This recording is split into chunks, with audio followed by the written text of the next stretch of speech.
Come and Yeah, just sail. for a I'll little play while Sea of at Thieves. least. I got it. I'm with you. Yes. Okay, let's do a show. Oh, I need to update this game. We're gonna It's do. fine. We're doing a We show can do now. it. We're doing a show. Do the show.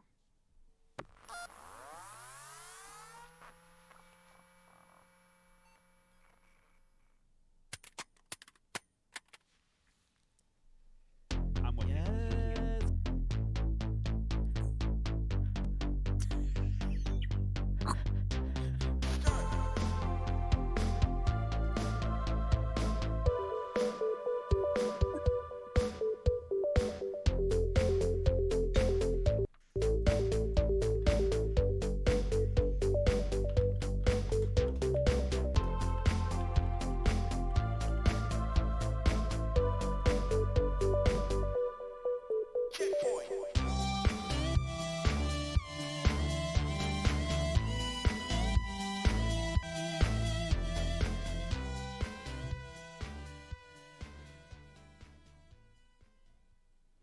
Hello, everybody, and welcome back to another fantastic episode of Gamestack Podcast, right here on We Just Love Games Network. This is episode 134, Chair Pollution.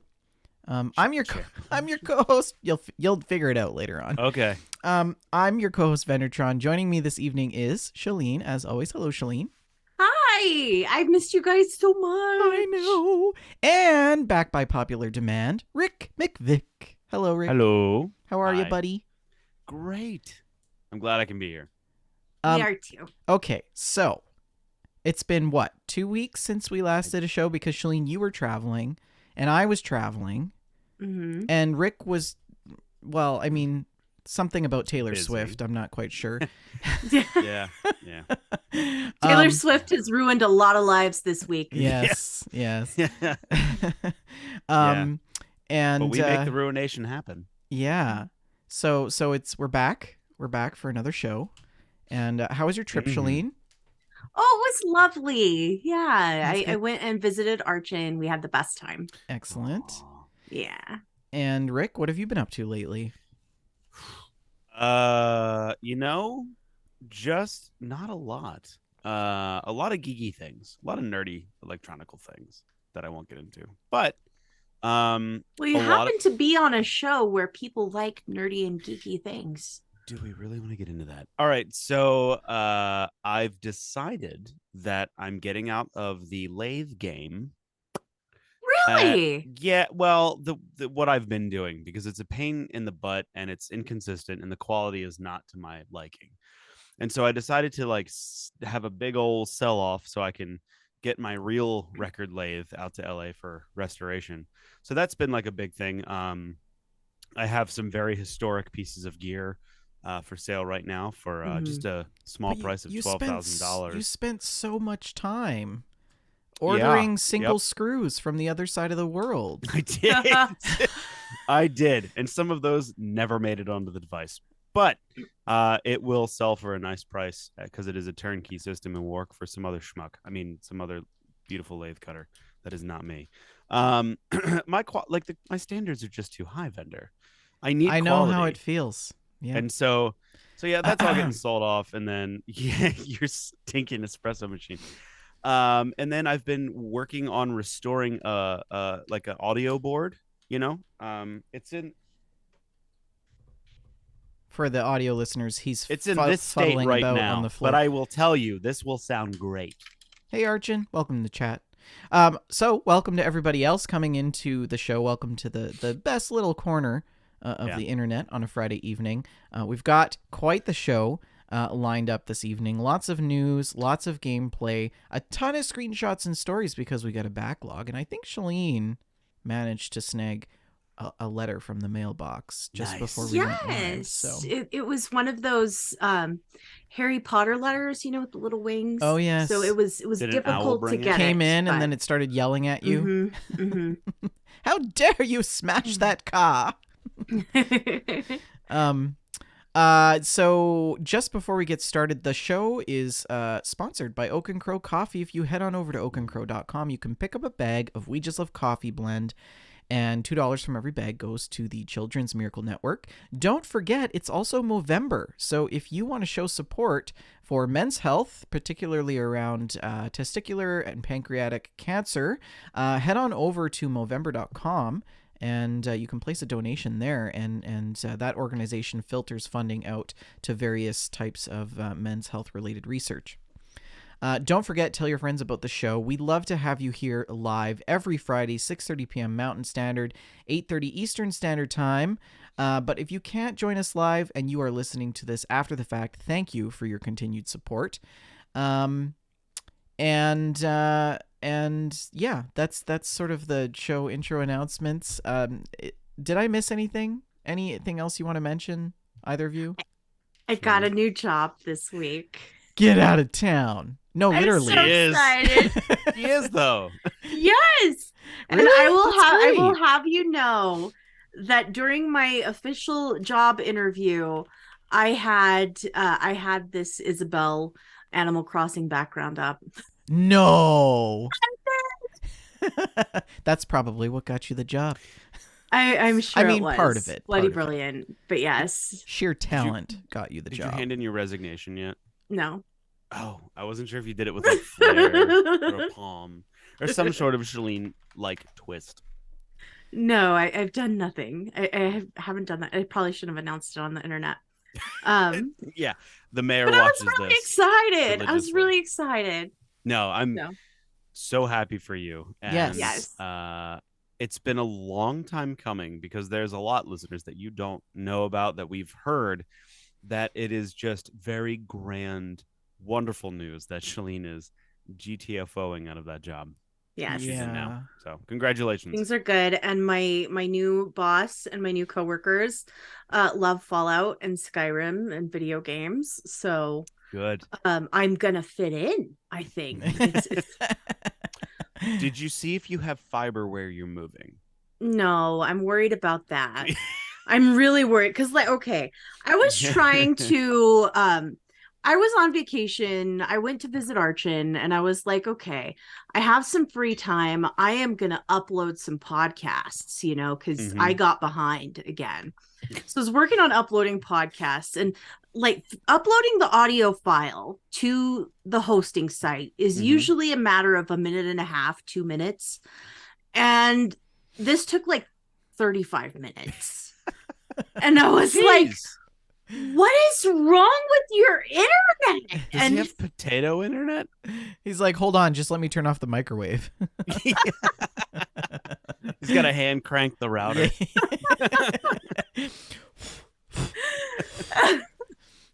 So yeah, it was he must have an upload speed of like 2? Yes. Megabytes. Yeah. It's Somewhere in his building, there's a gerbil on a wheel. yes. It's individually carrying the packets of data. Yeah. My goodness. Well, congratulations, Shalene. That's great news. Thanks. And we're very excited to hear all about it. Also, hopefully it doesn't cut into podcast time. Keep us posted. Yeah, I don't know exactly. In the very beginning, we may have some scheduling issues. I'm not sure. We're gonna have to work that out. We'll figure it out. Mm-hmm. Yeah.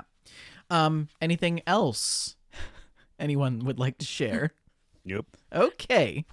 What's going on in the Discord, Shalene? Well, we have a new listener in the Discord. Welcome to Legion of Joom. Ooh. Hello. Yeah. Welcome. I like that. I was really glad to get a new listener. It's been a little while since we've had a new folk join us. Did we stop paying for listeners? We must have. Wait, yeah. when were we paying for listeners? That's what I want to know. Vendor. That's what I want to know. All time. What else has been going on in the Discord? I haven't been around. Honestly, that much. it's just been humming along, business as usual. People posting things. The bot is broken. Is the it bot broken? is definitely broken. I have to update the billing. Oh yeah, the bot's hosting broken. because that's what's broken. Oh, Bot's fine. We'll talk about that after. Yeah, I just got to update the billing because I got a new card. Sorry, guys. I Me didn't realize the too. bot cost money. Yeah, I'm it's like hosting every sorry. month. It's fine. I It's fine. mean, that's yeah. Okay, so we got some news tonight. We got gameplay. We've got some mail. We're gonna swing by the stock market and see what's going on there, and cap things off with our own gameplay. So yeah, this just in.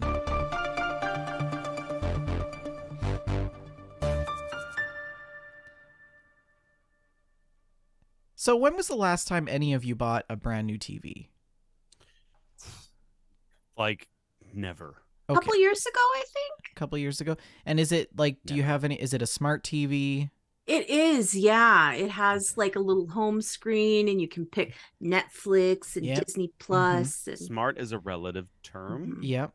Well, It I does mean, things. yes. I think my TV is like it's a Samsung, but it's Roku.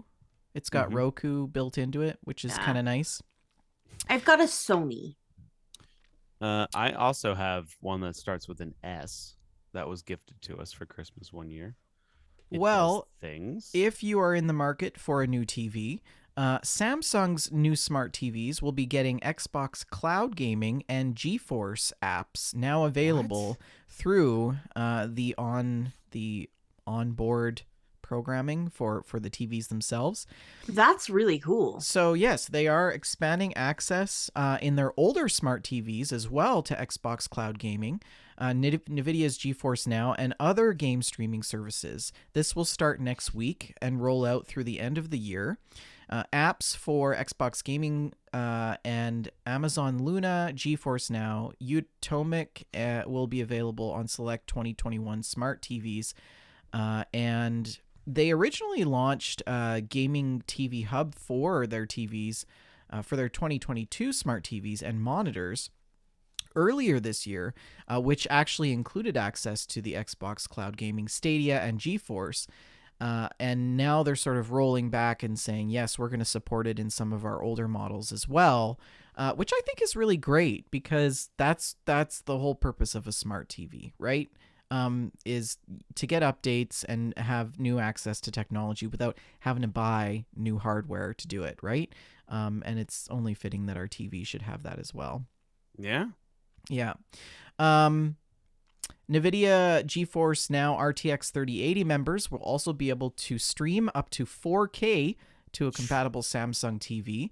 And they opened up their 4K streaming for Mac and PC users earlier this year. And this is the first time that their tier 3080 tier members will be able to stream up to 4K natively on a TV without the need for a Shield hardware, NVIDIA's I Shield only have a hardware. 3070. Hey, I'm still rocking my 1070 from 2014. Dang, dude. Yeah. I'm not even sure what this thing is. I have. She's a got the graphics best one of card all in of us, there. right? I have a It's probably it's like a 4090, a I 7090. think I have a 30 series. I think you do. I think you upgraded that recently or something. Yeah, I think I have a 30 series. I don't know what it is. Once I'm able to find a house, the next thing on my list is a PC upgrade because she's getting old. Yeah, I'm Isn't thinking house hunting the worst? It is the worst, especially when there Yeah. is nothing in the area. Yeah, I've got to find a place to live like real fast. Yeah, you're in a different position. We're not pressured Yeah. to move out. We just want to get out. Yeah. We're tired of. Well, of where when I you live. find a house, you can pick up your favorite new TV. Bluetooth-enabled controller, such as the Xbox wireless controller and Woo. PlayStation DualSense, which will also be working with the 2021 and 2022 Samsung models. Nice. And for those of you really curious which 2021 models will be included or supported, this is the QN 800, 850, 900, the WS1A, the QN 700, LS03A, AU 7000, 8000, 9000, the Q50, 60, and the Q95 to Q70. So, and of course, Right. Stadia will not be offered Blomp. as an individual app because Google is shutting that service down in January, and we'll talk about that a little bit later on the show. Right. Yeah. So what do you think about that? I Shalene's think that you hunting for missed. apartments, so Yeah. I think that you missed the most important part of this article. They updated it and said that Microsoft is adding Rumble support to controllers for its Xbox app on Samsung TVs. mm, That is highly important. Haptic feedback is very well needed. that's pretty cool actually that they can do that. This is kind of an insane thing. Like to think that Like, why do you not need? that Do you need a console anymore? Not really. like it's crazy that you can sit on your couch now with a controller and play a PC game that's streaming at 4K to your TV. And not too long ago we had Pong, you know? Like it I mean, that's a bit of a stretch, but I see where you're going. it's not it was in like our lifetime. Yes, You yes. know, when we were born, like Atari 2600 was the thing. It kind of makes me wonder where we're going to be in the next 20 years. It is crazy how far In my we've come. next 30 years, I'm going to have some So, yeah. smart TVs. Yeah, I would like to have a nice TV, but I hardly ever use said TV that we have. I bought my TV this year on credit card rewards points. I had all these RBC rewards points, and Yeah. I just bought a TV with it, and it was like such a good choice. Nice. Great. Yeah. So Nice. I've got a 2070, by the way. 2070. Okay.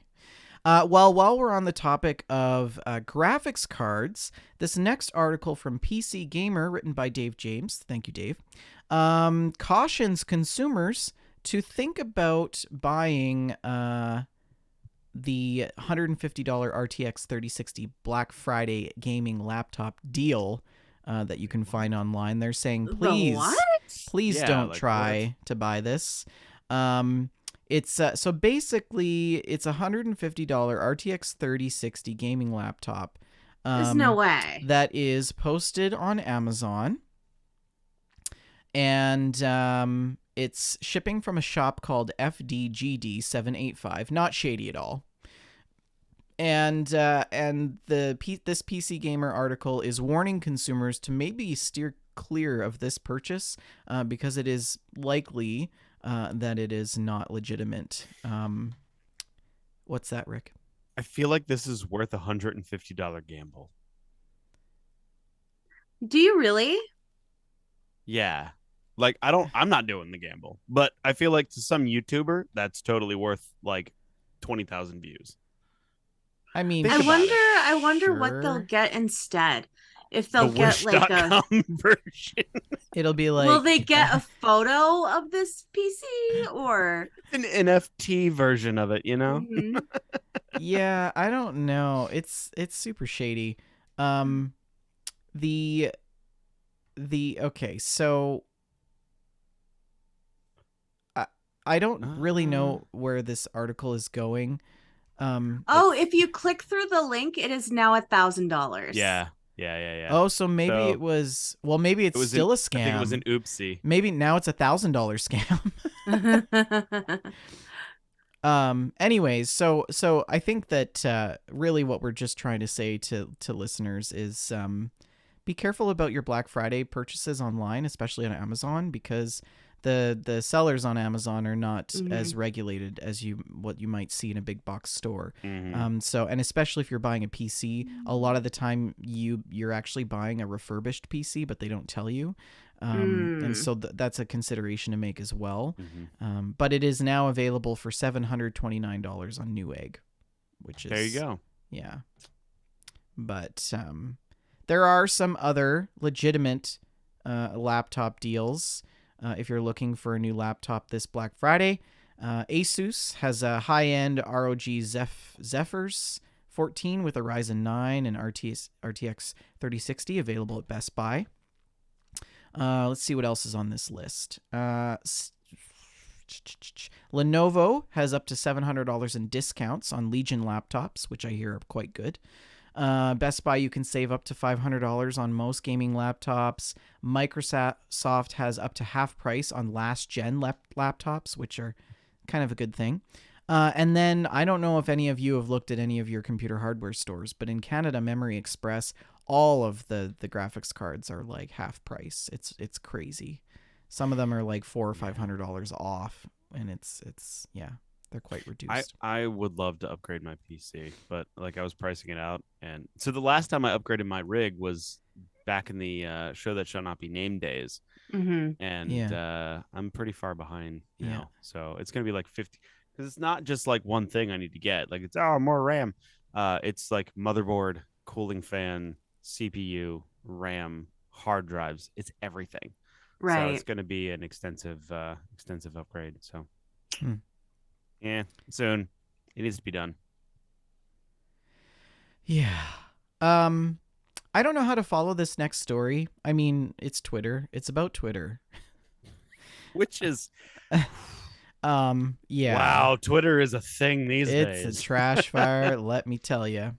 Um, So, Nibel, a source for breaking gaming news across the gaming industry, has announced that he is finished with Twitter. And if you're someone who likes to keep up with gaming news on the social media platform, there's a good chance that you will not be able to follow this individual anymore. They go by the Twitter handle at Nibelian, and along with almost 500,000 others, except not anymore.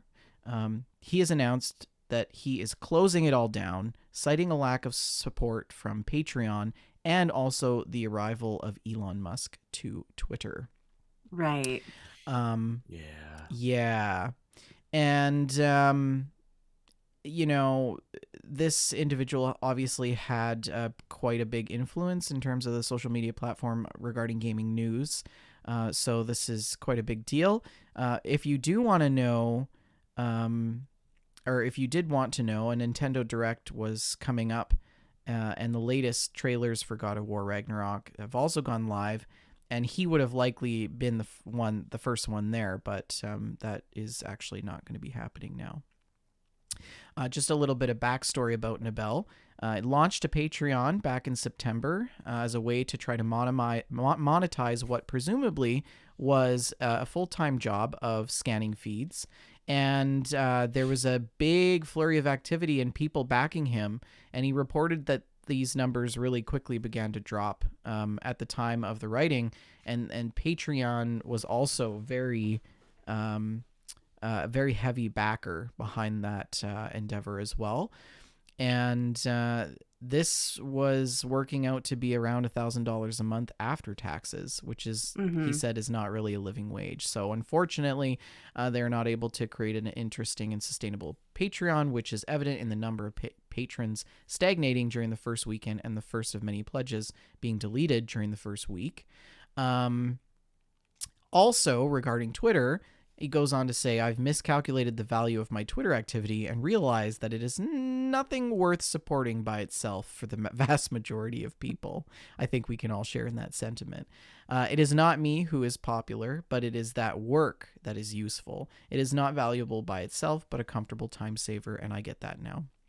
So it's quite interesting to see, I think that this is not entirely related to the Musk Twitter takeover, maybe partially, but I think more so out of a lack of support and feasibility for what he's trying to do.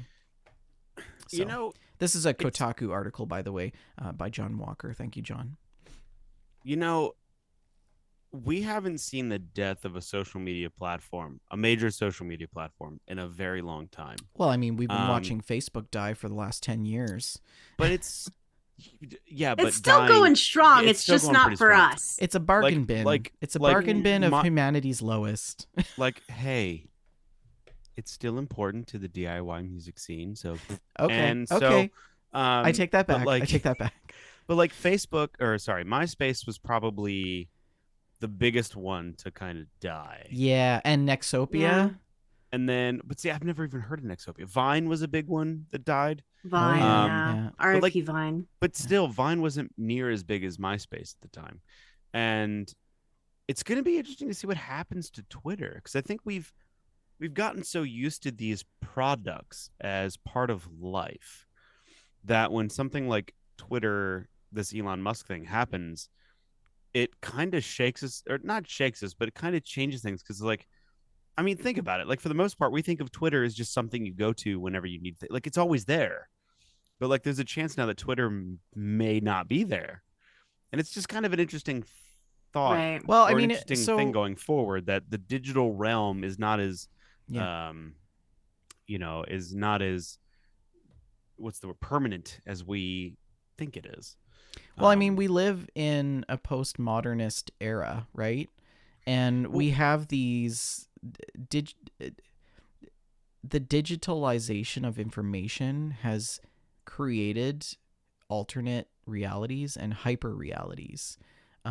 People live entire lives in simulations basically now. If you think about the amount of time that they spend on social media platforms, which is not real life. well, It's a representation of an amalgamation of other people's lives. Granted, greatly skewed, right? well, If we look at sure, TikTok, people are like, but "Oh, I'm so beautiful," and like filter. Twitter's like, "My life is so important." No, Twitter is all doomsay and Well, complaining. Twitter is like, yeah, no. So But I think I'm not. I wouldn't be sad if Twitter just left. I would be brokenhearted. I like I Twitter. like Yeah, Instagram you better. do.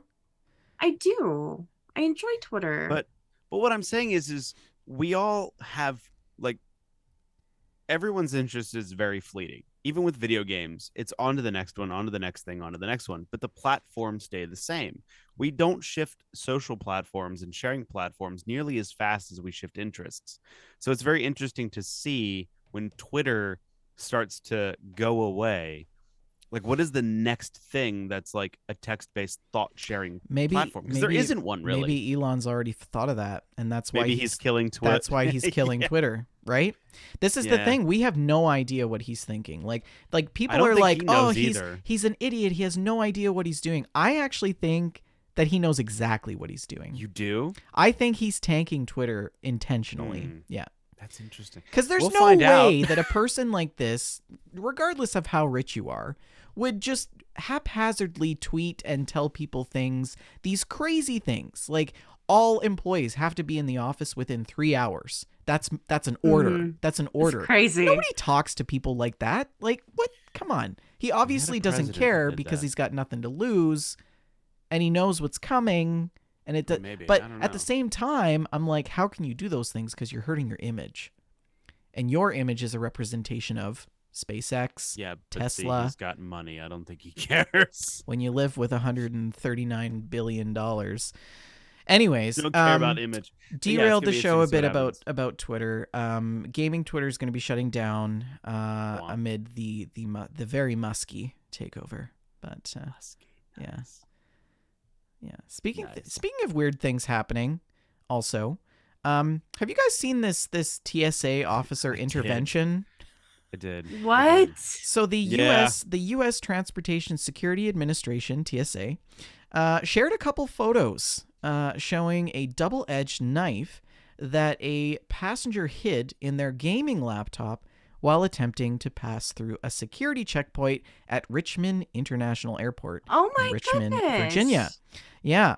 And actually, let me see if I can try to pull up the image here for you for the B-roll. But basically, yeah, it's quite wild. They had this, like, I don't know, what kind of laptop is this, Rick? You know?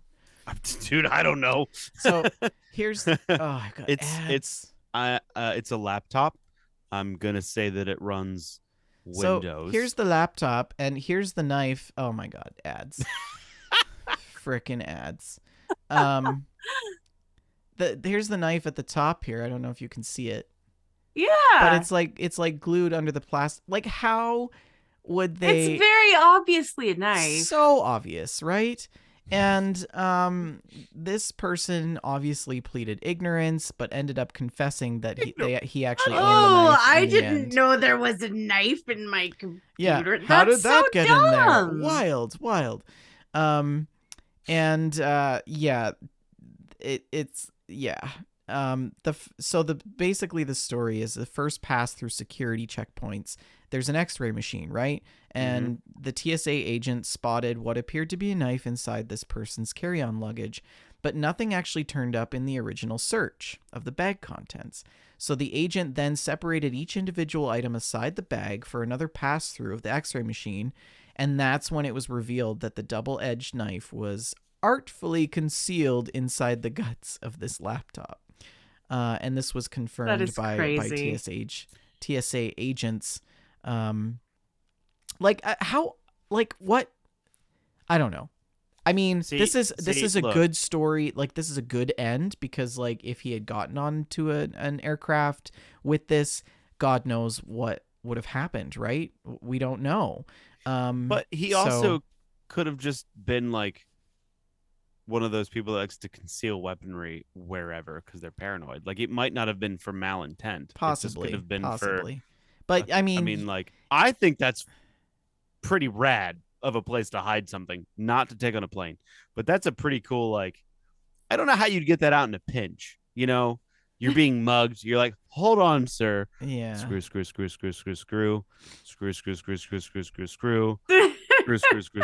there's not a lot. There's a few screws in I just would like to point out in the previous photo, if you actually close the laptop, the knife is actually sitting above the battery. Yeah. And the battery is a really dense material, so it would actually camouflage the knife if you had put the laptop upside down in the x-ray, probably, right? Because it's interesting. It's just like, I don't know. Archon would know this better than I would because he's a TSA agent. But let me tell you, I'm a bit of a subject matter expert on this, having traveled through like 9 different airports in the last 3 weeks. You don't take knives?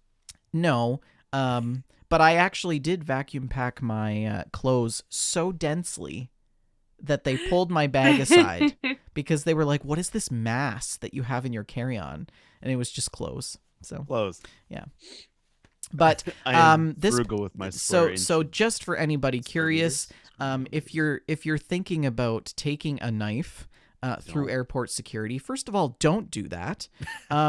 Second of all, you should know that the penalty range falls under the ordinary artful concealment category in the United States. And if it's deemed that it's an extraordinary artful concealment, the fine can range anywhere from $5,300 to $10,700, according to TSA's guidance policy. So don't go hiding knives in your gaming laptops, guys. Wait, there's a thing for artful concealment? Well, it's clever. The clever fiendishness but like they of your differentiate concealment versus artful concealment? Well, I mean, what other kinds of concealment? Shall we talk about the lady that brought her partner's ashes back? That is a great article. I love that. I'm happy with that whole situation. But I mean, you could argue that that's also artful concealment. That is, yes. But all I mean is, like, you can have a concealed carry weapon, or like you can have a knife in your pocket that's concealed. Sure. Is it artful? No. But is artful like some lover's ashes in some lover's holding spot? I don't know. But I didn't realize there was separate categories. Yes, Shalene, it's exactly what you think it is. I didn't realize there's categories for, like, this makes me want to like do something extremely extravagant. See how big of a fine I could get. So the TSA, other examples that TSA also gives for this include things like guns wrapped in aluminum foil, a book that has been hollowed out to uniquely fit a prohibited item, things like that. The Victorian concealer. So I would imagine shoving things in places where the sun doesn't shine probably also falls under that category of artful concealment. Yes. My goodness. I did see that on Reddit. Where a TikToker can see. Well, actually, and then I was thinking about like the logistics of it, because like to bring somebody's ashes back from another country is actually quite difficult to do. Like, you've got to have lots of paperwork and death certificates and things like that, and you can legal mail things. ashes. But to carry it on a plane. Yeah. So. But you can just mail it though. Yeah. Is what I'm saying. You just FedEx a dead ash, like dead ash. You can mail it through the mail. All ash is dead, Rick. It comes with a sticker that says "human remains." Listen, I'm gonna on it. Please send me a sticker that says "human remains," because that is just. I'll put that on something at work and set it on my boss's desk. Please do that. Oh my goodness. I don't So, even know. Archon says in chat there was someone not long ago that had a that had a disassembled gun in a stereo. Ooh, That's nice. people are crazy. People are They think crazy. they can get away with everything. Yeah. Speaking of getting away with things, we'll move on to our next article. Yeah. Tencent has secured its first major gaming approval this year as the Chinese media regulator has now issued 70 new licenses. The National Press and Publication Administration, MPPA, issued these licenses on Thursday after a 2-month-long pause in new approvals. Notable Chinese gaming firms include Tencent, NetEase, Perfect World, Lilith Games. They all made the list of titles. Naturally, Tencent stock sort of jumped up, and we'll talk about that a little bit later on. But this really has sort of brought out their mobilization in new gaming innovations. So, like SNK's mobile title collaboration Metal Slug Awakening was among those titles that were approved by the MPPA. Tencent is actually undertaking a 2-week round of testing in June, which happened actually last year, and the game's website's already live, and the title, they say, will be ready to play soon. So we're going to see a lot more coming out of Tencent now that there's no regulation, or there's no restrictions based on how they can conduct their business. Yep. Anyways, that's Tencent news. Nice. I'm just going to kind of gloss through that. And then also, speaking of companies doing crazy things, Amazon has started cutting jobs with layoffs, expected to hit Alexa and also their cloud gaming division. Yeah. So on Tuesday, Amazon began laying off employees in its corporate and tech workforce. CEO Andy Jassy steps up to talk about that, and they say that they're really aiming to eliminate about 10,000 jobs, most of them in retail, devices, and human resources. But also, some of that is going to include Amazon's cloud gaming service that they recently actually rolled out only a couple of years ago. The mass in layoffs is obviously fueled by a pandemic hiring spree, of course. We've seen a significant surge in digital tech innovation and reliance on technology for people working from home. We also seen an incredible surge in time playing video games and purchases of video games as well through the pandemic, which also fueled staffing and labor markets as well. And so the job cuts actually represent a pretty stark reversal for Amazon. Less than a year ago, they couldn't find enough workers to keep their warehouses staffed in a labor market. And it nearly doubled its workforce between the end of 2019 and 2021 from 798,000 employees globally to over 1.6 million. And, CFO Brian Olsavsky says we are preparing for what could be a slower growth period, and that the company's third quarter earnings results included weaker than expected guidance for that period. In addition to job losses at Amazon, Google is also taking similar approaches to battle cost-cutting efforts. They have officially announced that they're going to be shutting down the gaming service Stadia, which we kind of suspected was going to happen even before it launched. Yeah. Every time a gaming streaming service starts, we're just like, all right, start the stopwatch, guys. Let's see when this one dies. Yeah. So Stadia, which launched in 2019 and runs on phones and the Chrome browser, is quoted by Phil Harrison, a Google vice president, that it hasn't gained the traction with users that they expected, and that they've made the difficult decision to begin winding down our Stadia streaming service in order to meet the cost-cutting efforts of a post-pandemic industry. So, am I the only? I can't be the only one that feels like anything that happened pre-pandemic was like yesterday or last year. Yeah, it's weird because it feels like it's simultaneously just a little while ago, and also, you know, in at the same era as the Great Depression. Well, Like, I mean, Well, like, the public health expert in me says it's actually not over. well, But it's the of the course technically. narrative across every single piece of news media is that it is. At this point, what's COVID? Yeah, yeah, yeah. But It's just a but cold. but but you understand what I'm saying? Like it's just it's like it's almost like the last 2 years, 3 years didn't really happen. I I'll don't know. let When I I'll hear let you 2009, I'll let you in on a little secret. what? That's what it's like being a grad student. I just feel like when it's like, oh, this came out in 2019, I forget it's almost 2023 already. Yeah, yeah. So, I mean, Stadia's future has been a little bit up in the air for quite some time, right?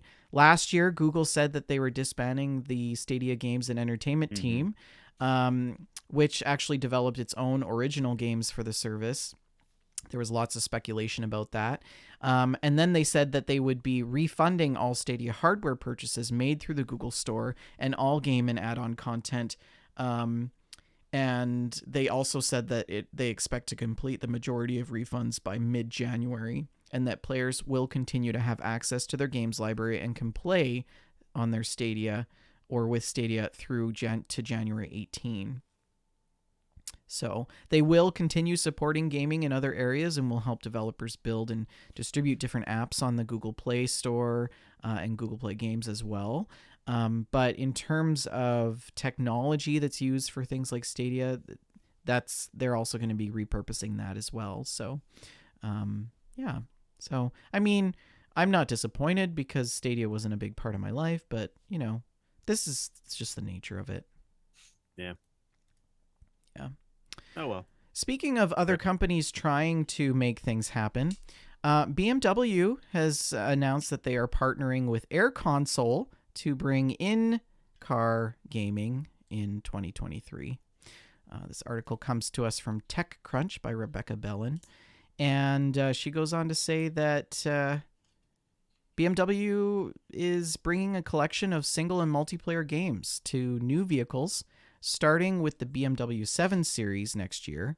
And Air Console was actually part of BMW's Startup Garage, the company's incubator for new tech that can be used in its vehicles.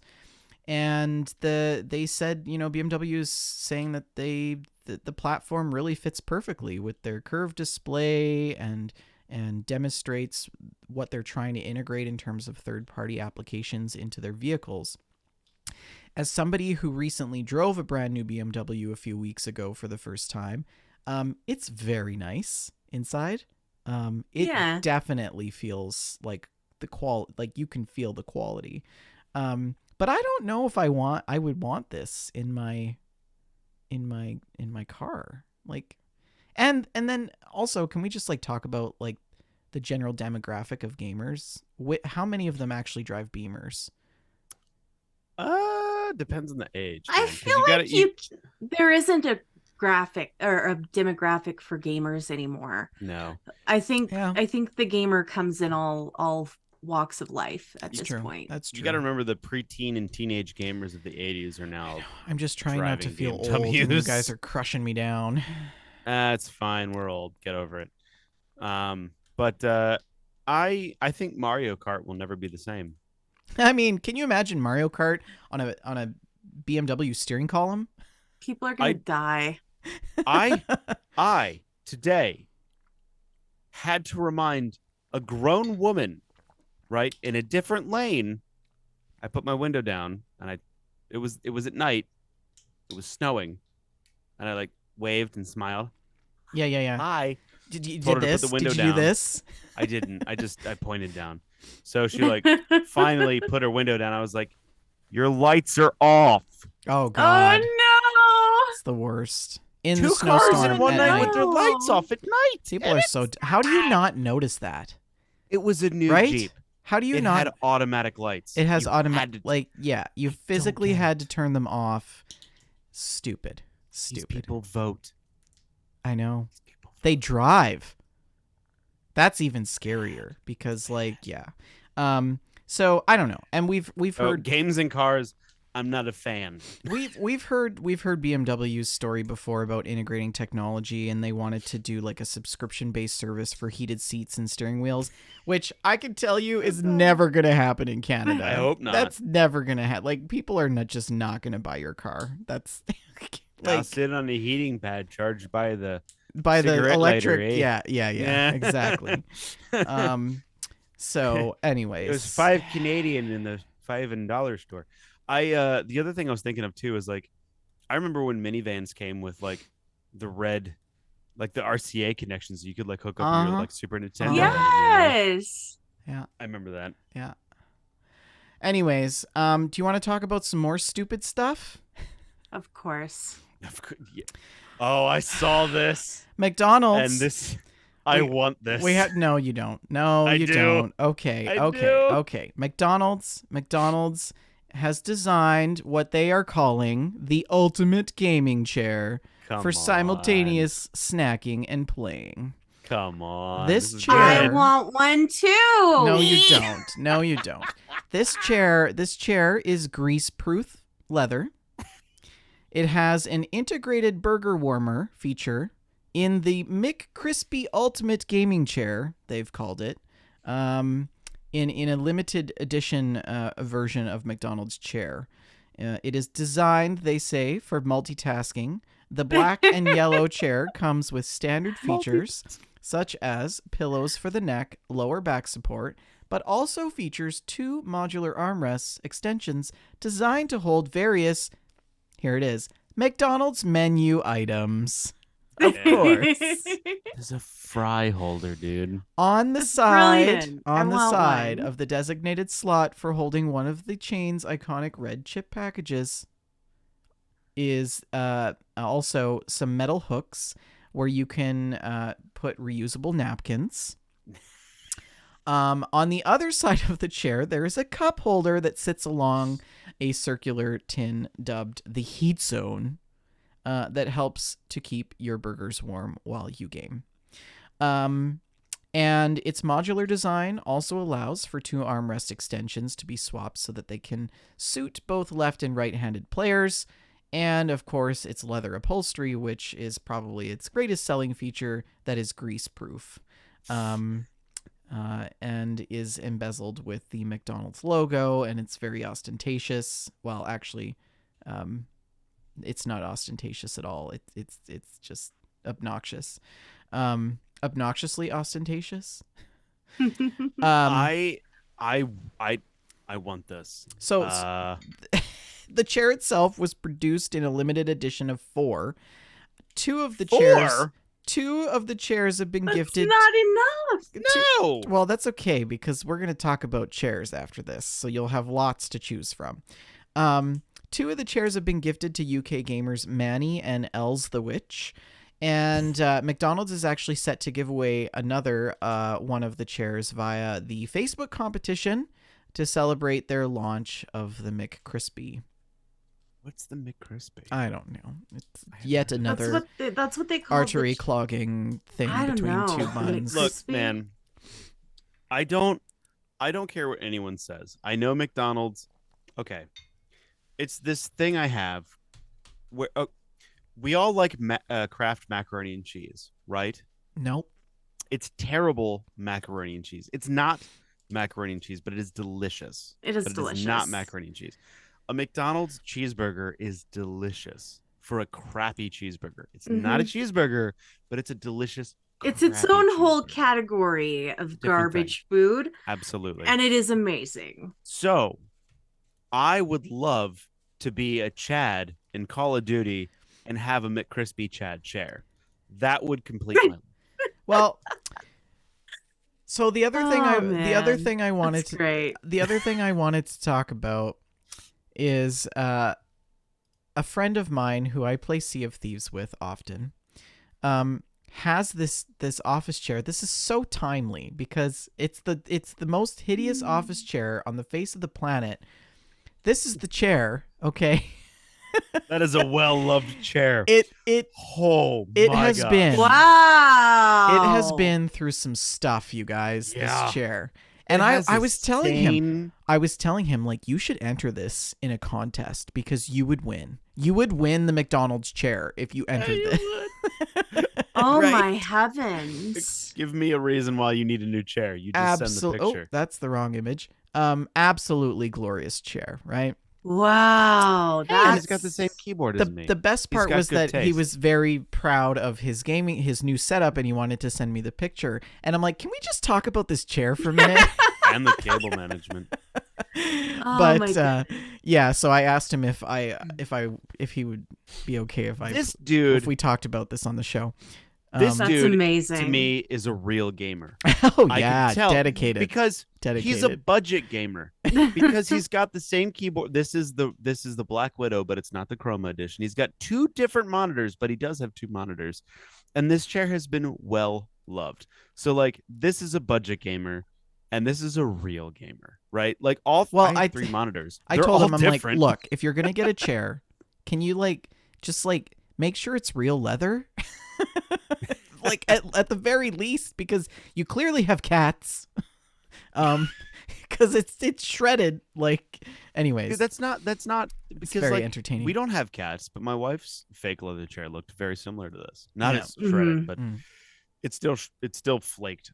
I would find flakes of fake leather around the house. I should tell That's him. terrible. I should tell him to do the Facebook competition. I'm gonna send him the link and tell him.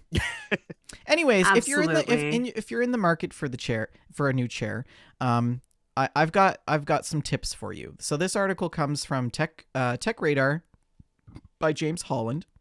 And these are the top 5 common mistakes that people make when they're buying a gaming chair. The one mistake, the ultimate mistake, is not buying the McDonald's gaming chair. First of all, mistake number the mistake number 5. We'll start from lowest to highest. Assuming an office chair can't be a good gaming chair.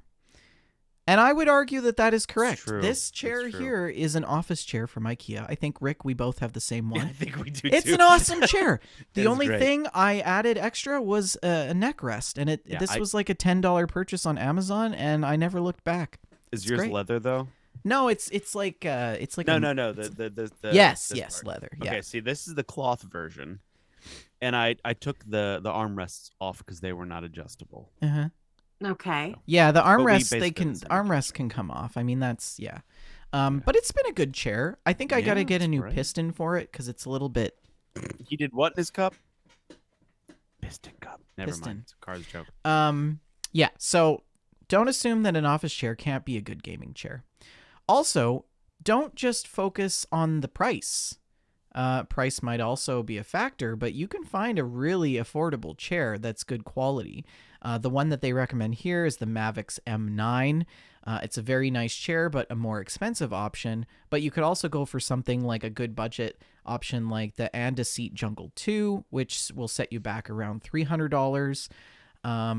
Which to me, $300 seems to be sort of the going rate for a decent office chair, right? Mm-hmm. For home, anyways. I mean, if you're not getting like an ergonomic assessment done.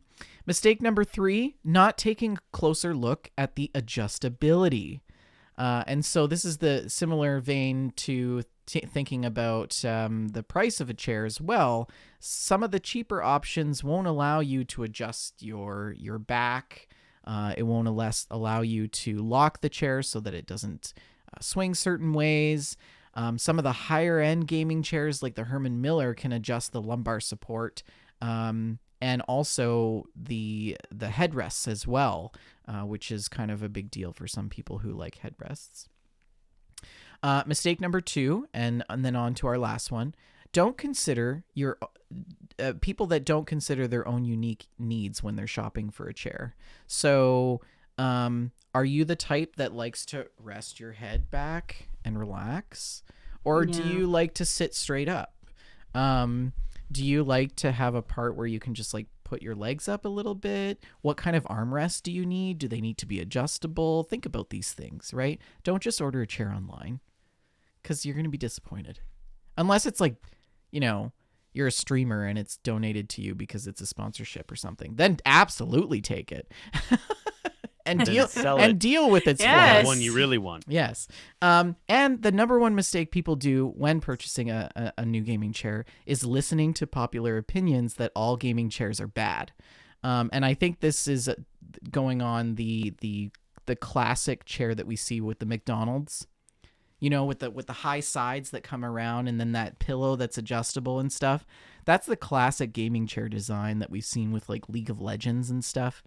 Some of those chairs can actually be quite good. And we've got people who listen to the show who have some of those chairs and they think they're great. So some things to think about. My recommendation would be Herman Miller, but I can't afford Herman Miller. That's like $1,500 for an office chair. Those are really expensive chairs. But let me tell you, the Herman Miller is the Rolls Royce of the office chair. Like it is so nice. Logitech has actually partnered with Herman Miller to build an office chair that is really for gamers. So here's an image of it here.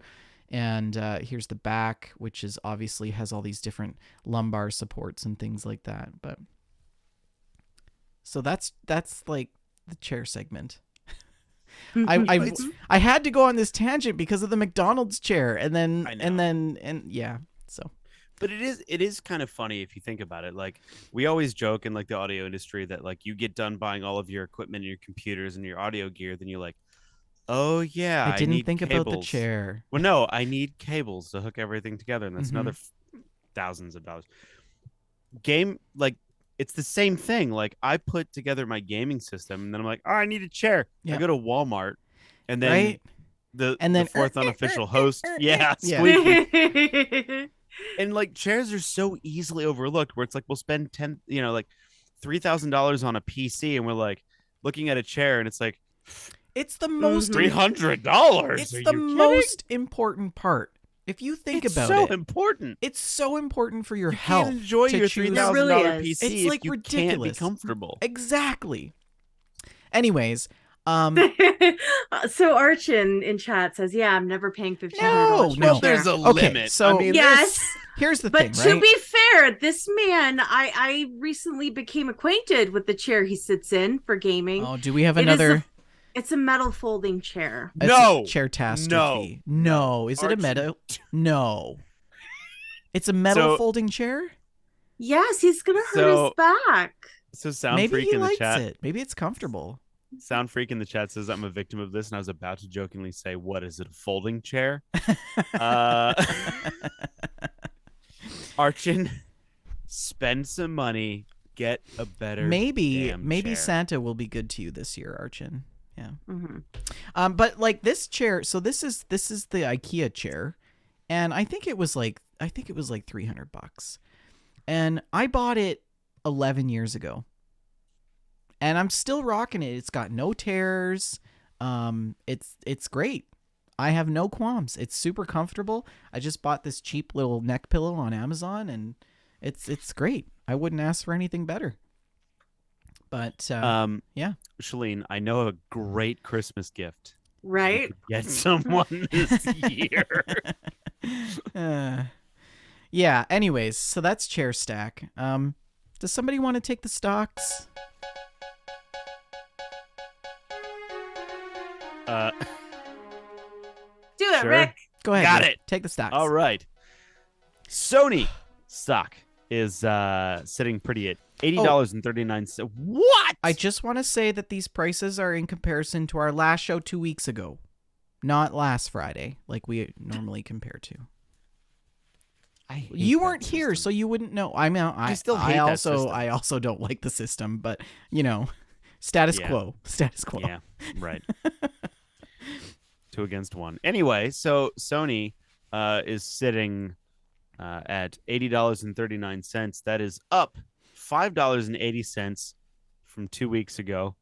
Microsoft, not Minecraft, although that is involved. Microsoft is sitting at $221.39 per share. That is down $14.48. Nintendo closed at $10.51. That's up 33 cents. Take-Two closed at $36.20. That is down by $9.46. Activision closed at $74.10. That's Down or up? I don't know. The plus symbol is a plus, but it's red.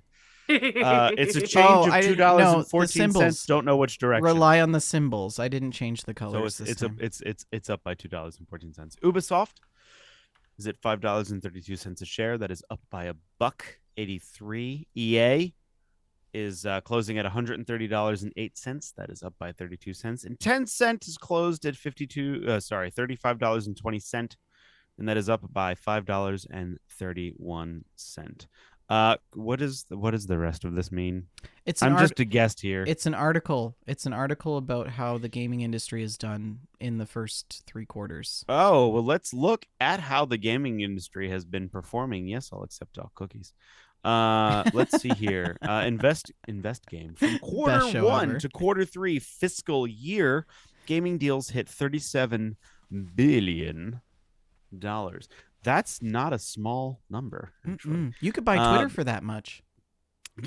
Yes, I hear. You could buy multiple Twitters for that much. A new report from Invest Game reveals that video game deals from Q1 to Q3 2022 hit $37 billion. The gaming market platform notes that the figure was amassed across 246 closed deals that included private investments, M&A activity, and public offerings. Basically, what it's saying is gaming is alive and well, and it's here to stay, and it ain't going nowhere anytime soon. So who's our contenders out of that 37 billion then? That's a great question, Vendor. I don't know. Take-Two is highlighted in the article. I'm going to assume that that's one of them. Oh, right, because in January, go ahead. They bought Zynga for $12.7 billion.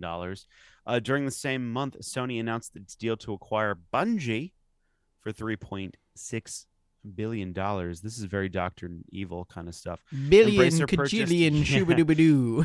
Embracer purchased publisher Asmodee for a total of $3 billion.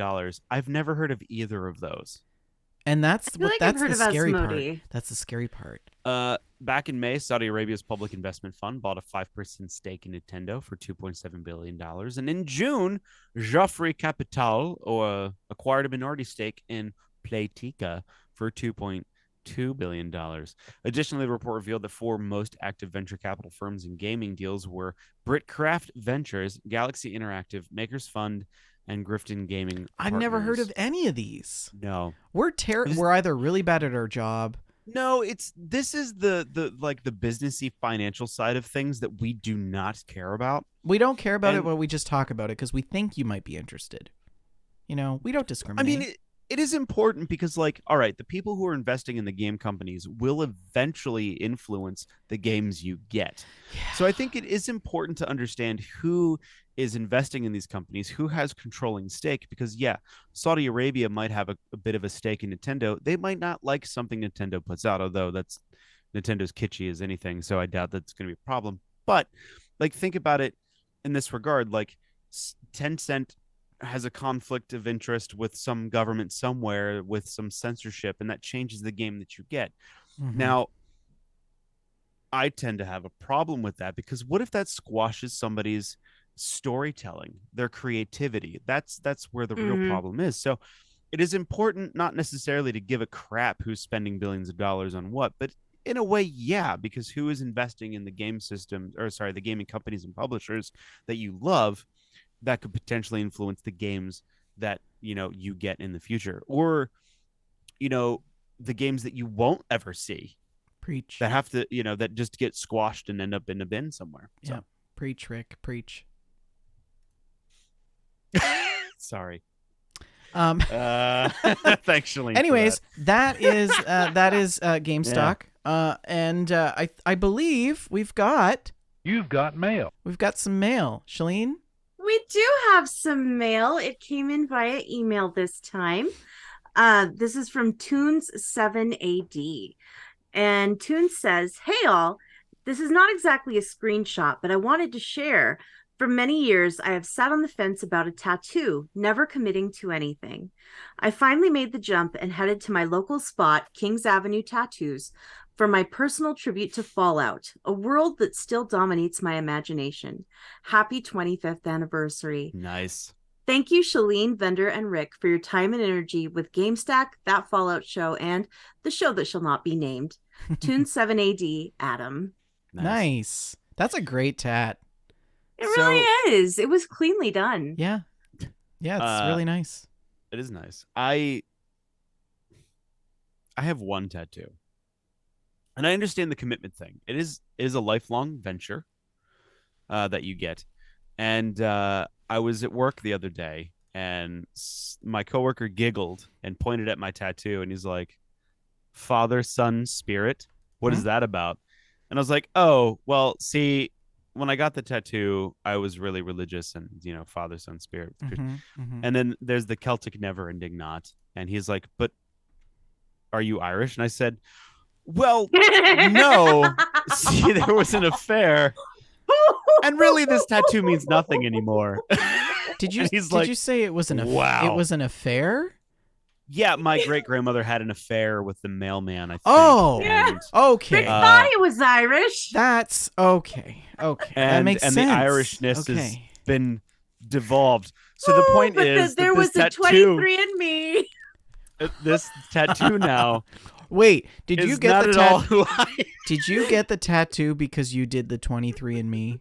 No, I got the tattoo because you did do that test. I know you did. I did not do it. I did not do it. I have to do it yet. I've never done it. But I got the tattoo when I was 18 because one, it was very religious, and I thought that'll never change. And two, I was like, my last name is McVicker. I'm Irish. That's DNA. That'll never change. And it turns out he's actually Japanese. But he laughed, and I said, "Look, man. It's it's a timestamp now, you could just get it removed. But no, it's who I was at that time. It's a timestamp. That's so brilliant. You may grow to hate Fallout eventually in life. Yeah. But that is a very nice looking tattoo. The lesson here is be careful what you get tattooed on your body. Right? Thanks for writing in, Adam. We appreciate it. I feel like a safe thing to get tattooed might be like, your name, because I mean, how many people change their name? I met someone at work who changed their name, so it happens. It happens. You just get the phrase. You just get the phrase, "I may or may not regret this later," tattooed, and I think that will cover it. Yeah, either way. Yes. Or yeah.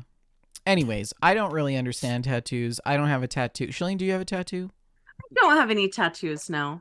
If you were to get a tattoo, where? What would you get? What and where? I think I would get a Zia symbol tattoo. That's like the symbol of the state of New Mexico. I don't know where I would put it. I think that's what I would be the most likely to get, is a Zia symbol. Gotcha. I think I would probably get like a couple of little mountains and like some pine trees, because I'm a hiker. It's my thing. Like the Patagonia logo. Almost? Yeah, like almost like that. Yeah. Except where not would you Patagonia. Get it?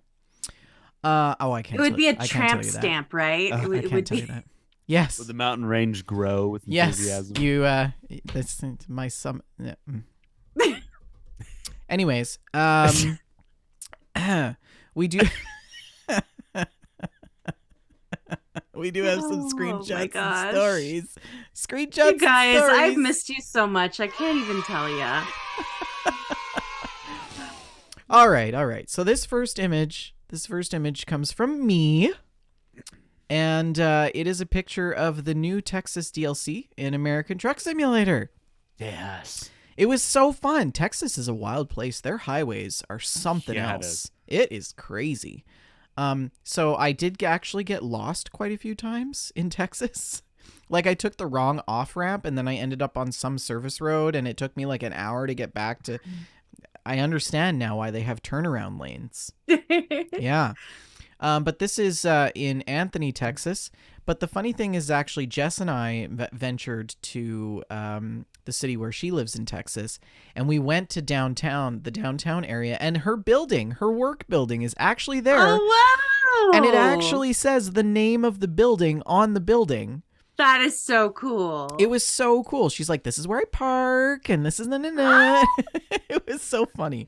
But yeah, so I think I've got a couple other pictures throughout. But this next image, I don't know if you want to if you guys want to take Ooh. switch off describing what they are, but this one is from scrolling. This is a very comic-y picture.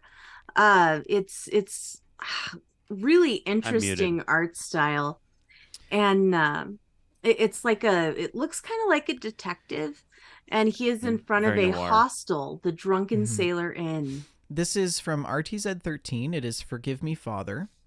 And he says, I seem to have upset Tim and Archon with it, but it seems like there's a bunch of retro shooters coming out lately, and the internet calls these boomer shooters.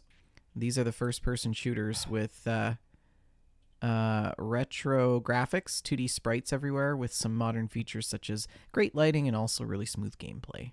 Boomer shooters. Oh, wait. This one is a Lovecraftian style one where you arrive to a deserted town as a priest to find out what happened and clean up a bit. That sounds mysterious. Clean up what? Bodies? Riffraff. The Dust? demons, The probably. demons, yeah. Yeah. And so there's another image here of a corridor with shotgun. Ooh, I Looks like kinda the art shady. style. This is so cool. Mhm. Do you remember Here's another. 13? Yeah. That Mhm. game was so good. I don't think I ever Bless played you. it, but We've got two other great images from RTZ13. Oh, that's a good shot. These are Spider-Man. Wow. Yeah. And so That it's is a gorgeous screenshot. That is a good sunrise in New York, or sunset, arguably, I'm not sure. And he's flying through the air. And then also this one of him hanging, and it's kind of like a blurred kind of image. Yeah, Spider-Man is blurred and the focus is on the people in the street below. Yeah. Depth of field is way off here. This one here is from Frankels, and she says a friend bought me Dwarf Romantic for my birthday, and I love Yeah. it. I love the tessellating hexagons. It's very Settlers of Catan. Yeah. Happy birthday, Frankie. Yeah, happy birthday. And then we've got a few great ones of Cyberpunk, also RTZ. Says, I've been spending quite some time in Night City. This game is not just awesome, but extremely pretty atmosphere. And so, Cyberpunk? yeah, this is Cyberpunk, yeah. It really That does. looks great. The world That building in one. that game is so good. And this night Ooh. image, which looks amazing. And then Yeah, also this gosh. one in the desert. Mm-hmm. This game- Really good. I think I'm game, I ready to tell make you. the plunge into Dude, Cyberpunk. I tell you. Mhm. This one of These the are really good subway screenshots. underneath, yeah. This one's great of Mm. the whole city just sort of seeing it. Dude, so you Oh. see those three holographic? Yeah. So those are advertisements, right? Mm-hmm. And they're constantly going. There's moments when you're out in the desert and you look back at Night City and you can just see them scrolling through the air. Wow. It is. They did such a good job Mhm. world building with this game. Here's another image of the three, but also by the giant garbage heap, which Yes, you were talking so- about, Rick. Mm. Yeah, you will notice as you're driving along, there's like, oh, it's a nice little mountain range. It's a No, trash dump. Yeah. Yeah, it's. Do you crazy. guys remember Fraggle Rock? Yes. That show? The trash heap has spoken. Yeah. Yeah. Yeah. This next one comes to us from Agent DB Cooper, and it's an adorable picture of his character kneeling, and he's petting a cat. Is And this the a cat, hero? Cute the cat is just loving. This is Ghost of Sashimi. Ah, Yeah. Ghost of Sashimi. Yeah. Ghost of the raw fish. Mm-hmm. Ah, Ghost of Tsushima lets you pet cats. And then we've got one from Alex here. This is her partner looking fabulous in Fallout 76. Also, his first time playing Fallout 76. Oh, fabulous. nice. He's So in the des- Mistress of Describe Mystery this. dress. Yeah. Mm-hmm. Well, you also have and Zephyr. an army hat. This Mhm. is a WJLG crew here. Mm-hmm. There's Also Zephyr. looks. I just want to point and out that Alex. Alex has the death tambo. Mm-hmm. So Shalene's favorite weapon. By the Points- way, points there. there is now a death tambo that has little vinyl records as the jingly bits. Be still my beating heart. I've saved you one in case you ever return. I've been really bad with records lately. Do you know how many I bought today? How many? 4 or 5. What'd you get? I got a really cool jazz record that I was not expecting, and the Midnight Vendor released all their 3 earliest records in vinyl again, and I got all 3 of them. Nice. Yay! Nice. It's been bad recently. Anyway, I sent you a link, vendor, the Spotify link to the jazz record that I bought. It is so good. Ooh, It is okay. so Okay. so good. I will check it out. Also, this other one from Alex. I've got actually a couple more. Check them out. So they're on a couch, presumably in their house that they built. Nice. It's fabulous. Yes, she's looking fabulous in her Vault Tech hat and jacket. Leather jacket, yeah. Yeah, and he's looking rather scantily clad. Yeah, that's not a great way to sit when you're wearing a short skirt. It's just not. Can I say, going from the Cyberpunk screenshots to this why looks really bad. Yeah. It really does. Yeah. It does. It looks really bad. Here's a lovely postcard. It says, "You must leave or die" on I like that. brick wall behind Greetings Alex's... from West Virginia. And- You must leave or die. That's and good. then this one of her, a close-up of her dress. She's flashing a little ankle there. Zephyr says, "We tried to be productive, but someone kept trying to seduce me with exposed ankles, and I just couldn't handle it." And then she chimes in, "It's an asymmetrical hemline. It's called a fashion." She's wearing the Civil fashion? War It's era called dress. fashion. Oh. Yeah, it's a wonderful dress. And then this, this one here, God of War. Wow, that Boy. looks really good. Explain this for our listeners, Shalene. I believe this is the 2018 original God of War, based on the fact that Atreus is little. And it's just Kratos and Atreus at the top of a snowy mountain looking down. And there's a beautiful the clouds look really good. Yeah, it's gorgeous. This game is so pretty. It's so pretty. And I then I love this game. I've got a couple of my own. I did some sailing. Look at you. I did some sailing last night, so I took this image just by myself on my sloop. And this one, this is DRG. this is DR Deep Rock Galactic. This is Jess and Hobbit and I after we triumphantly did an industrial sabotage mission. You all three Look are at those scouts? beards. We did it all as scouts, and it was amazing. Yeah. You got to have an engineer in there too, man. Well, I know, but we purposely decided to all be scouts just Oh, this I one see, I see. time. So which is why I took the photo. But It is beautiful. Yeah. That game is so good. and then what's this? Oh, this is the last image. This is just I wanted to take a picture of the palm trees in ATS in the Texas DLC because look at these wait, what happened to my screen? You zoomed in. Oh no. Oh no. I don't know how to get out of the screen. Well, once again, foibled Oh, by no. technology. Everything is so huge. You Oh broke my it. goodness. Okay. Well, that's fun. On with the show. Why don't you guys Technical talk about difficulties. Why don't you guys talk about what you've been playing and I'll try to figure this out. Go for it, Rick. All right. Well, I'll talk about Cyberpunk. I can't remember what I was playing when I was I starting Cyberpunk again? I don't I even think I remember, was. Rick. It's been I like think I was. 84 years. So I started Cyberpunk a while ago as a female V and the corpo storyline. So like you were a corporate agent. And I beat the game and got a really depressing story ending. So most of the endings of Cyberpunk are very dark. Got it. People don't realize that Night City, no one survives Night City. And one of the endings I don't care about spoilers at this point. One of the endings you can get for Cyberpunk, you can pick to kill yourself. Oh, that's dark. And as the credits roll, your friends call you and leave messages about how bad they miss you. Oh no. It's dark as hell. Oh, But no. the ending that I picked was I opted to go with the corporate ending and trust the corporations to help take care of me.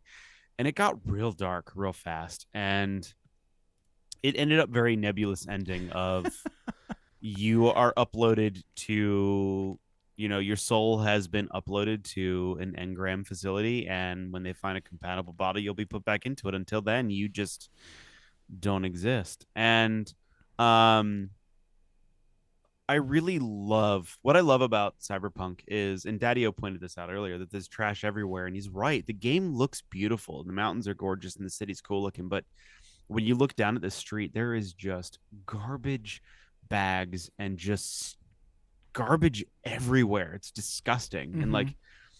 um, and one of the things that I don't think we give CD Projekt Red enough credit for is how good they are at building an atmosphere in a Mm-hmm. game. And Cyberpunk is one of those games where, yeah, you may not like the storyline or it's a little clunky, although the gunplay is great. The atmosphere and just walking around the city is just one of the coolest, most vibrant things that you can ever do. Um, Daddio says he only got the Arasaka ending. That's the last one I got. My first ending was the secret ending.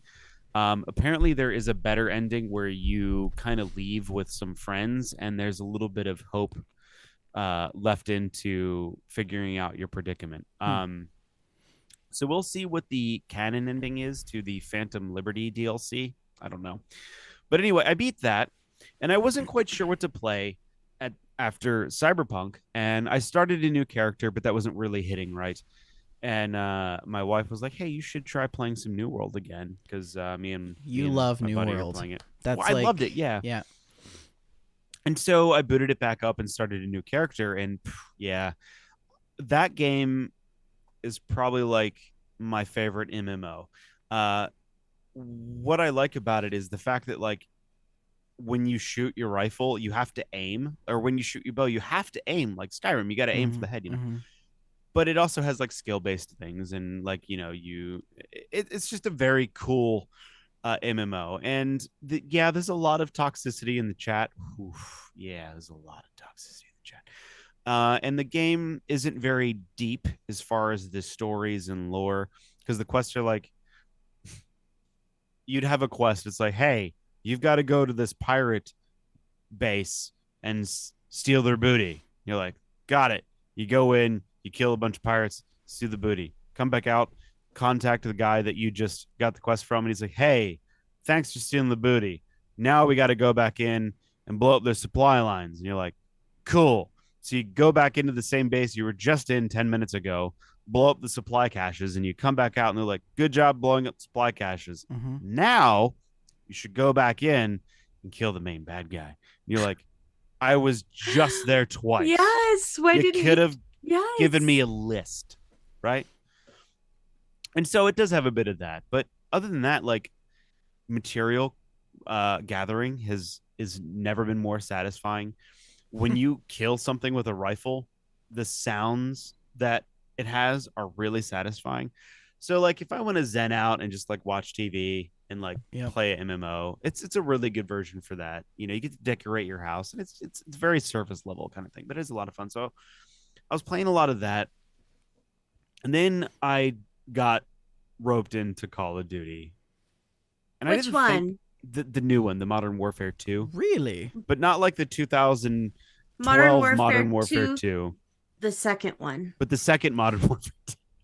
I And I on hate the the last naming. podcast, I was like, Modern Warfare 2, the first one. Right, yeah. So I played Modern Warfare, the second one, but not Modern Warfare 2. It's just Mhm. Modern Warfare 1, but the second one won, not the first one won, if that makes sense. And Oh, I'm getting a I headache. really liked the story of it. I hate Warzone. I hate battle royales, but the story was really good. The gun house was really fun to play multiplayer. So I found it. You guys remember Tarkov when I was talking about Tarkov Mhm. Yeah. and how I hate that game, but I play it for some Mhm. reason. So it turns out that Call of Duty developers added in a mode called DMZ, which is basically Tarkov Light. You alone or up to a squad of 3 can drop into this map. There's PvE elements like AI bots that you have to fight. And there's also other operators, which are PvP guys that you have to fight. And there's missions involved. So you go find cell phones and they give you missions, or there's strongholds you take. So there's stuff to do in this world. and you can take in weapons and you don't really lose them. So, like in Tarkov, if you die in the game, you lose everything you have on you. Everything. You can't get it back. And this one, if you take in your awesome gun, you lose it for like 2 hours. No big deal.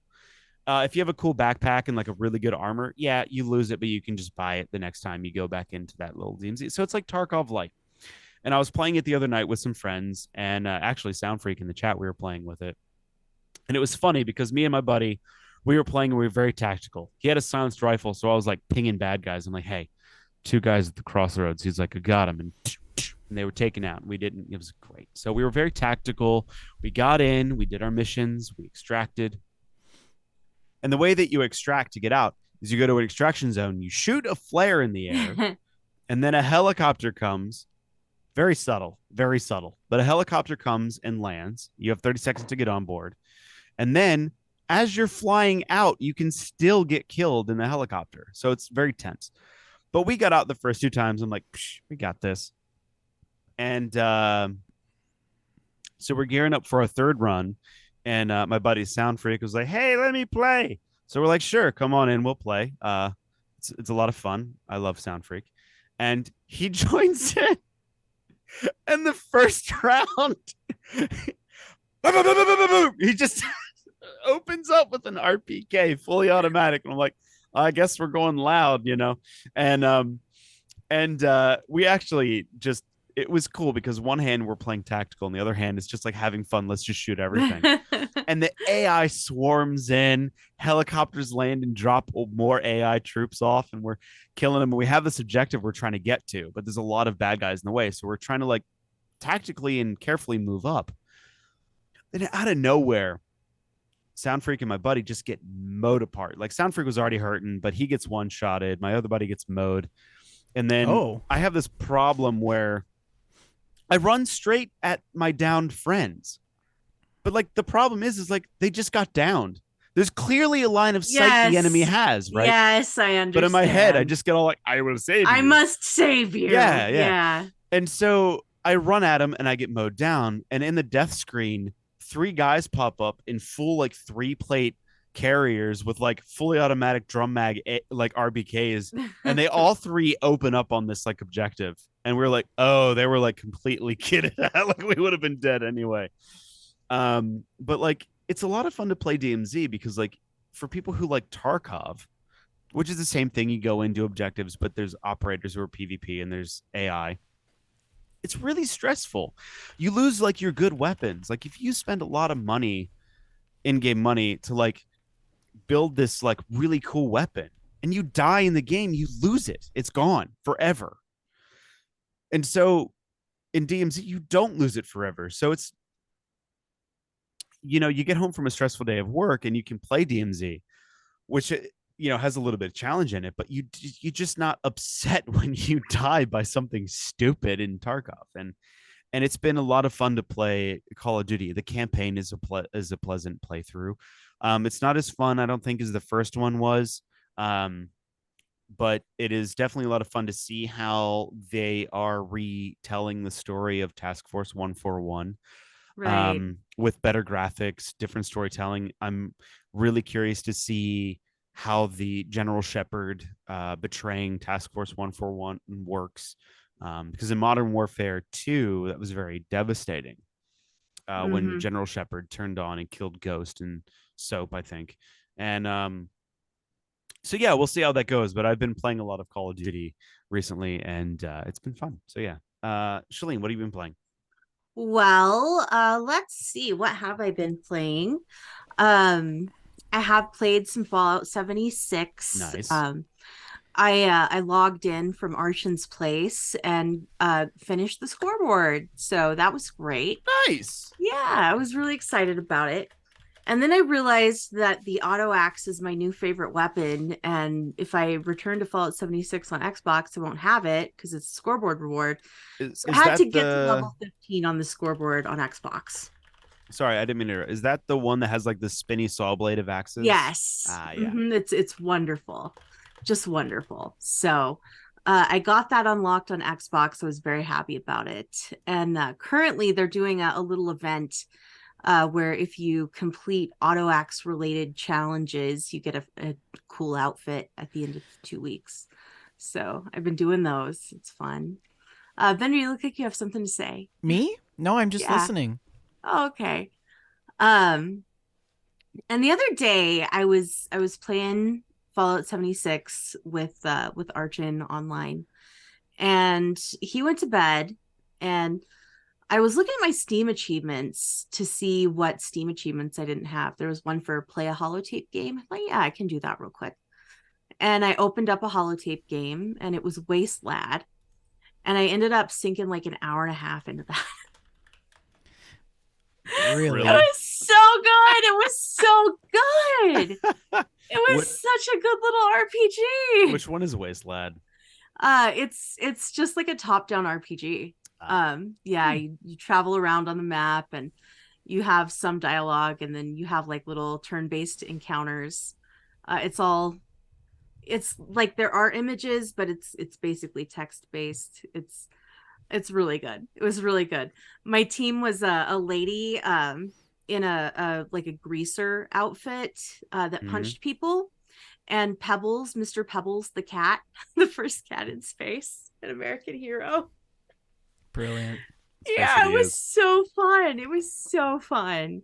And I really think that it's a missed opportunity that those holotape games are not available on mobile devices. I would play the heck out of those on mobile, because usually when I'm at my PC, I want to play something a little bigger than that, you know. Yeah. But it was a fun time. So if you haven't tried the holotape games in Fallout 76, I do recommend checking them out if you're ever bored, because they're pretty solid. Nice. What else did you play? See. I started God of War Ragnarok Again. Wait, no, this is the new one. Oh, the new one. The new one. Ragnarok. She's only gonna get one. through the tutorial, then quit. Shut up. No, because she finished the last I'm gonna finish this one. Yeah. I'm gonna finish it. You can level up your skills. You can? Really? You've played it. I'm just throwing that out there because you missed it the last time. I did. It was so funny the last time. I got to the bridge at Helheim, and I was unable to continue, and I wasn't losing the fights. I just couldn't kill them fast enough to progress. And I just had like an image of the Force ghost of Rick next to the TV. Shalene, it's an RPG. Dude, I wish I could have seen you play that, because you had to have been amazing at that. I game. was so good at that game at that point. I was like, I heard a lot of people talking about, oh yeah, when I got to Muspelheim, I had to turn the difficulty down and stuff. And there's no shame in that. But after I unlocked some skills with all of those points that I had not spent a single one of, I was an unstoppable juggernaut of destruction. I cruised through the rest of that game like there was no challenge in it for me. Since there have been and I'm very sorry to interrupt your gameplay, but since there has been times where you have A, forgotten to level the character, B, not realized you could right click to aim down sights, etc. Have you ever forgotten to turn your lights on at night when you're driving? Yes. I knew it. Anyway, continue. Yes, I have. How did I know? Automatic lights are the best. I love them. Thank God for automatic lights. Oh, okay. So God of War Ragnarok. Hype. I was so excited to finally get to play this game. And it absolutely feels like picking up where the last one left off. Oh, and nice. I mean that in the best possible way. I'm sure there are plenty of differences between the two games. I haven't played the first one since it launched. I didn't replay, in advance of this one. So my memories are mostly of the way the game made me feel, more than specifically like, oh yes, I remember this skill or this ability to do in combat or whatever. But it feels very much like picking up where I left off. I do have a little dumb story. So this is a very gentle spoiler for like the first 30 minutes of God of War Ragnarok, if anybody's very, very sensitive about the spoilers. But early in the game, Kratos and Atreus get separated, right? From each other. And as Kratos, you are searching for your son. And there's this whole little section where you're searching for your son. And I just had like flashbacks to Heavy Rain, which also is a game that begins with being separated from your son. And in Heavy Rain, in this opening scene, there's this button where you call your son's name. And it's like, Jason! Jason! Jason! Jason! And it's so obnoxious just yelling Jason. And that was all I could think of the whole time I was searching for Atreus. Maybe it's Alan. Alan! Alan! Alan! Yes! Steve! Yes, it's just like that. But yeah, that was the only thing. I kept thinking of that and just giggling to myself like a maniac. It was That's so hilarious. dumb. But so far, God of War Ragnarok is amazing. It looks gorgeous. Okay. It starts off full of action. Just it does not give you a minute to acclimate to the world. You are thrown right into it. And all of the characters that you know and love return. It's great, and I can't wait to see more. Cannot wait to see more. Very, very excited. Kratos is great. I love how he tries to be such a good dad, you know, and he loves his son so much, and he's so proud of him. And these very, very subtle changes in his face and inflections in his voice say so much about his emotional state and his mental, what's going on, you know, in his head. And it's just brilliant. It's brilliant. The acting in this game is magnificent. And I'm still just at the beginning, you know, I'm still just starting. I can't wait to get further on in. So nice. Now, do you still have the head on your belt? Yes, Mimir returns. I'm so excited. Isn't he wonderful? He's my favorite. I love him. PlayStation only, or is this on PC yet? It is PlayStation only for now. Dang it. I'll get it on PC when it comes out. Because that's, you know, I saw the Nathan Drake, like, I think there's a few games from the Nathan Drake series that are on PC. Yeah, I think all of them are now. Oh, are they? Yeah. I thought about trying that on PC because I'm stuck on the console. Like, I can't get past the stupid tank part because my fingers can't do controllers anymore. Yeah, you have a hard time with controllers. Arthritis. I wish you audio folks could see the look Rick is giving Bender right now. It's magnificent. Death eyes. Yeah, it's so good. So good. But I'm loving God of War, and I can't wait to have some time to spend with it. Nice. I think that's all I've really been playing lately. Cool. Well, I guess that leaves me, hey? Yeah, it does. You're the third person. So the Texas DLC launched on Tuesday of this week.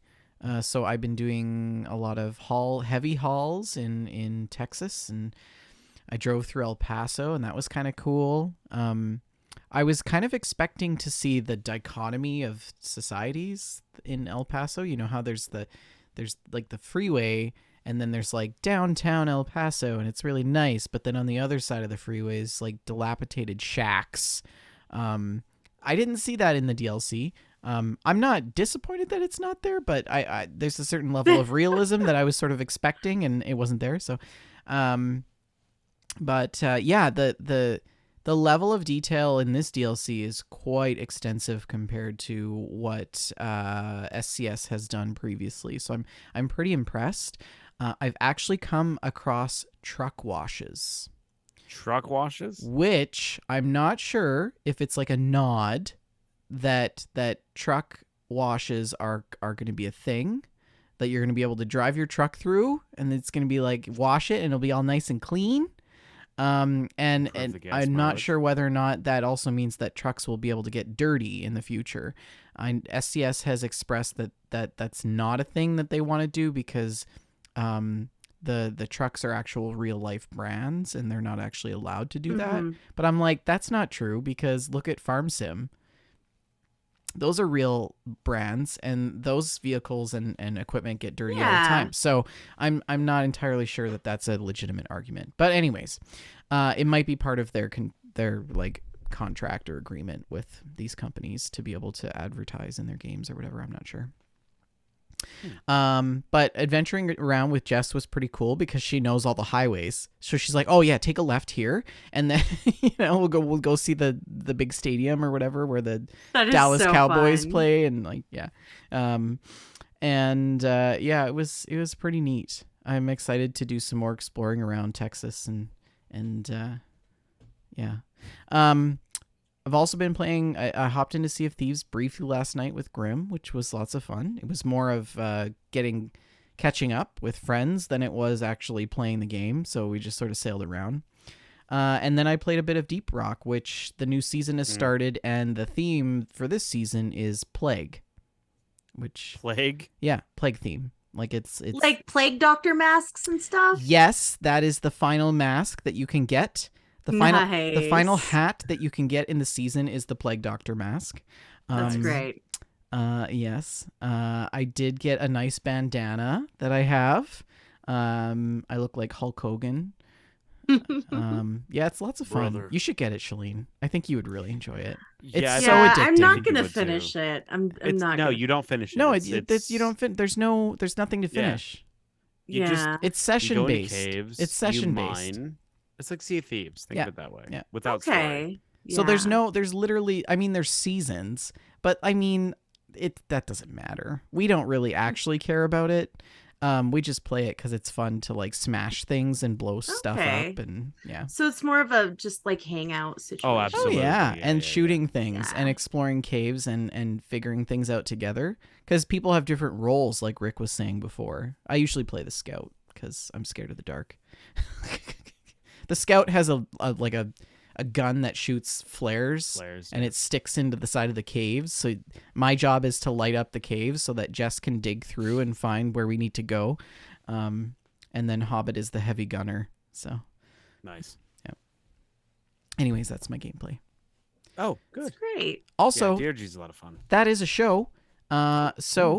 Don't forget, we're sponsored by Oak & Crow Coffee. If you head on over to oakandcrow.com, you can pick up a bag of We Just Love Coffee blend, and $2 from every purchase goes to the Children's Miracle Network. I can say that I haven't gotten any money from Oak & Crow in a while. So, folks, go buy some damn coffee. It's good. It goes to Children's Miracle Network. And did I mention it was delicious? So go buy some Oak & Crow coffee, please.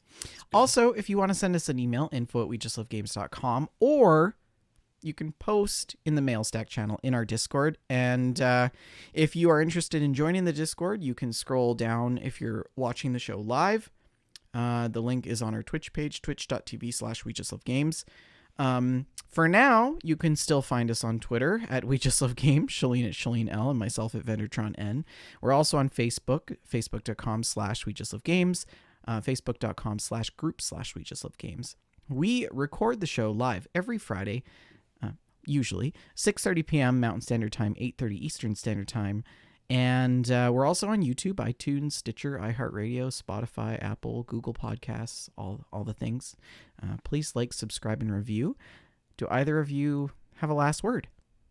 For Carl. That's so funny because you know what we say instead? For Carlo. Oh. He knows an homage to Carl Sagan, right? Yes. Yeah.